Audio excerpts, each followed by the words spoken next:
नमस्कार, जय हिंद साथियों। एक बार फिर से आप सबका बहुत बहुत स्वागत है। आज के वीडियो में हम आपको बताने वाले हैं कि कुछ महत्वपूर्ण हेल्पलाइन नंबर हैं जो हमें पता रहनी चाहिए। हमारे जीवन में कभी भी उसका प्रयोग करने की नौबत आ सकती है। कभी कभी होता क्या है कि हमारे सामने कोई ऐसी सिचुएशन आ जाती है कि उसका हल हमारे पास होता है लेकिन हमको पता नहीं होता। उस स्थिति में हमारी अज्ञानता के कारण हमारा नुकसान होता है और बहुत बड़ा नुकसान होता है। इसीलिए कहा गया है कि लापरवाही प्रायः अज्ञानता से भी अधिक क्षति पहुंचाती है।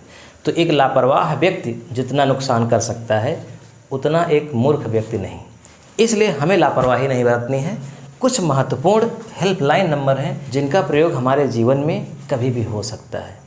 इसीलिए कहा गया है कि आग लगने पर कुआं नहीं खोदा जाता।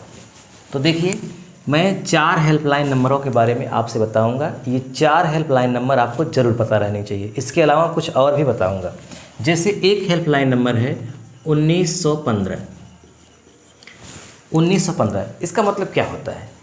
जैसे हमारा एक मोबाइल है, उसमें 10 अंकों का एक नंबर है। वो 10 अंकों का नंबर जब कोई भी डायल करेगा इस दुनिया के किसी भी कोने से, तो हमारे पास फ़ोन आ जाएगा, हम उठाएंगे। वैसे ही ये 4 डिजिट का नंबर है 1915। इसको किसी भी मोबाइल से, लैंडलाइन नंबर से, कहीं से भी डायल किया जाएगा तो इस संस्था में जाएगा। यानी जिस संस्था का ये नंबर है 4 अंकों का, वो संस्था कौन सी है? वो है सामान की गुणवत्ता की जांच वाली। सामान की गुणवत्ता, ये क्या होता है? जैसे हम कहीं भी गए, रेस्टोरेंट में खाना खाए और हमें लगा कि ये खाना ठीक नहीं है, ये मिठाई ठीक नहीं है, ये मानक के अनुरूप नहीं है, इसको खाने से व्यक्ति बीमार हो सकता है। या हमने कुछ खरीदा, वो हमको बहुत महंगा लग रहा है। ऐसा लग रहा है कि 100 रुपये की चीज़ को बहुत ज़्यादा मतलब महंगा बेचा जा रहा है, 150 का बेचा जा रहा है, 200 का बेचा जा रहा है, जबकि इसकी वास्तविक कीमत बहुत कम है। तो कहने का मतलब, खाने वाली कोई चीज़ हो, पहनने वाली कोई चीज़ हो, यूज करने वाली कोई भी चीज़ हो, अगर हम खरीदते हैं और हमको किसी भी प्रकार की तकलीफ़ होती है तो हम उसकी शिकायत कर सकते हैं 1915 पर। ठीक, तो किसी भी सामान की गुणवत्ता की शिकायत हम 1915 पर कर सकते हैं। इसके अलावा दूसरी हेल्पलाइन नंबर है 1930। हमारे जीवन में सबसे ज़्यादा प्रयोग की जाने वाली चीज़ ये हो सकती है। इसका नाम है साइबर क्राइम। आप जानते हैं इस समय साइबर क्राइम बहुत हो रहा है और ये दिन पे दिन बढ़ ही रहा है। साइबर क्राइम का मतलब होता है ऑनलाइन ठगी, ऑनलाइन ब्लैकमेलिंग। जैसे पहले क्या होता था, घर में लोग आकर के चोरी करते थे, डकैती करते थे, लड़ाई झगड़ा करते थे, ये होता था ना। लेकिन अब ऐसा कुछ नहीं होगा। अब साइबर ठगी होगी, मतलब फ़ोन से ही हमारा पैसा चुरा लिया जाएगा, हैक कर लिया जाएगा मोबाइल, या फ़ोन पर ही हमको धमकी दी जाएगी, गाली दी जाएगी या रिश्वत मांगी जाएगी। तो फ़ोन पर कोई अगर हमको धमकी देता है, गाली देता है, तो हम उसकी शिकायत 1930 पे करेंगे। बैंक में पैसा कट जाता है हमारा, कोई भी चीज़ हैक कर ली जाती है, तो इसकी भी शिकायत हम कहाँ करेंगे? 1930 पर। कोई फर्जी वेबसाइट से हमको ठग लेता है तो भी हम कहाँ शिकायत करेंगे? 1930 पर। ठीक है, तो 1915 सामान की गुणवत्ता की शिकायत के लिए है, 1930 साइबर क्राइम के लिए है। इसी तरह से एक हेल्पलाइन नंबर है जिसका नंबर होता है 1964। ये 1964 क्या है? ये है anti corruption bureau. Anti corruption bureau मतलब रिश्वतखोरी की शिकायत के लिए या भ्रष्टाचार की शिकायत के लिए हम 1964 पे कॉल करेंगे। किसी ऑफिस में अगर अनियमितता हो रही है, किसी बाबू के खिलाफ शिकायत करना है, किसी कर्मचारी के, किसी अधिकारी के खिलाफ शिकायत करना है, तो कहाँ करेंगे? 1964 पर।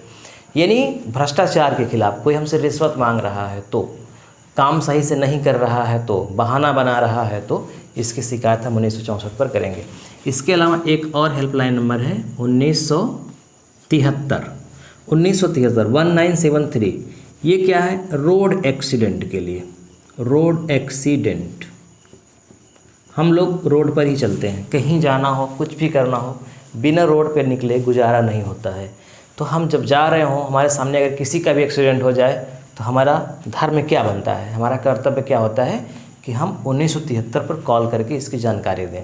हालांकि रोड एक्सीडेंट का मतलब होता है कि कोई व्यक्ति चोटिल हो गया है, गंभीर हालत में है, तो उस स्थिति में हम एम्बुलेंस भी बुला सकते हैं, पुलिस को भी फ़ोन कर सकते हैं। लेकिन एक अलग से बनाया गया है हेल्पलाइन नंबर 1973, जहाँ पे कॉल करने के बाद रोड एक्सीडेंट से संबंधित है। कोई ट्रैफिक लग जाती है, जाम लग जाता है, तो इसकी भी मतलब हम शिकायत यहाँ पे कर सकते हैं। कैसे ठीक होगा?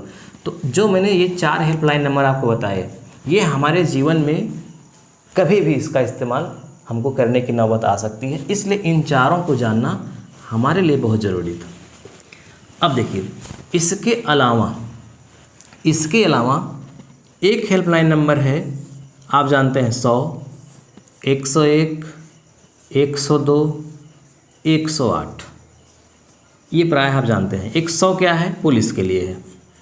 हमारे यूपी में 100 नंबर नामहित पुलिस का दे दिया गया है कि पुलिस को बुलाना हो तो 100 नंबर डायल कर दो, इमरजेंसी। हालांकि अब 112 पुलिस के लिए, 112 यानी आपको अगर पुलिस बुलाना है, लड़ाई हो गया है, झगड़ा हो गया है, चोरी हो गई है, यानी पुलिस की आप सहायता चाहते हैं तत्काल में, तो आप 112 पे फ़ोन करिए। 112 सीधे पुलिस के पास जाएगा। ये है। इसके अलावा 101 होता है फायर के लिए, मतलब अगर आग लग जाए कहीं तो हम आग के लिए दमकल जो आग बुझाती है उसके लिए कॉल करेंगे 101 पर। 102 ये प्रेग्नेंट लेडी के लिए है। प्रेग्नेंट लेडी, गर्भवती महिला को अगर हॉस्पिटल पहुंचाना है तो हमें 102 नंबर पे कॉल करना चाहिए, एम्बुलेंस आएगी। 102। इसके अलावा जो 108 है ना, ये भी है। 108 में आप प्रेग्नेंट लेडी के लिए भी कर सकते हैं। इसके अलावा किसी भी बीमारी से ग्रसित अगर व्यक्ति है और उसे हॉस्पिटल पहुंचाना है तो उसके लिए भी, यानी 108 जो है वो स्वास्थ्य सेवा के लिए है। किसी भी परिस्थिति में अगर आप हॉस्पिटल जाना चाहते हैं, आपके पास सुविधा नहीं है, तो आप सीधे 108 पे कॉल करिए। ग्रामीण क्षेत्र में रहते हैं तो आधे घंटे के अंदर एम्बुलेंस आएगी, और अगर शहर में रहते हैं तो 15 मिनट के अंदर। अगर ऐसा नहीं होता तो आप इसकी शिकायत कर सकते हैं, इसका कंप्लेन भी कर सकते हैं। तो गर्भवती महिला को हॉस्पिटल पहुंचाना है तो 102 या 108 कोई भी कॉल कर सकते हैं, आपको मिलेगा लाभ। तो इस तरह से हमने कुछ महत्वपूर्ण हेल्पलाइन नंबरों के बारे में आपको बताया जो बहुत ही जानना आपके लिए ज़रूरी था। तो आप इस वीडियो को अपने दोस्तों में ज़रूर शेयर करिएगा ताकि इसके बारे में अधिक से अधिक लोग जान सकें। वीडियो देखने के लिए आपका बहुत बहुत धन्यवाद।